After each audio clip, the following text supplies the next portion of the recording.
यो दाहिने शङ्ख ढुङ्गाको चाहिँ भित्री भाग यस्तो छ। हामी यसको लास्टमा पुगेको छौँ र यसको एकदमै ऐतिहासिक कथाहरू छ जुन चाहिँ हाम्रो यहाँको बुढापाकाहरूले भन्नुहुन्छ।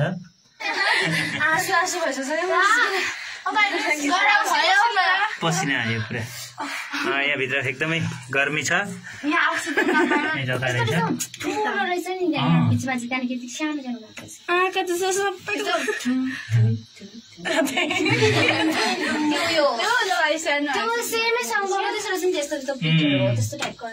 शङ्खको घेरा नामहरू पनि लेखेको रहेछ धेरैजनाको रहेछ।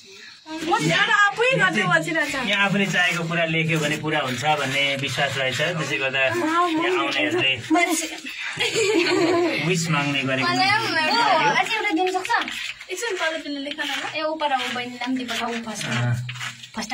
एकदमै सरसफाइ राम्रो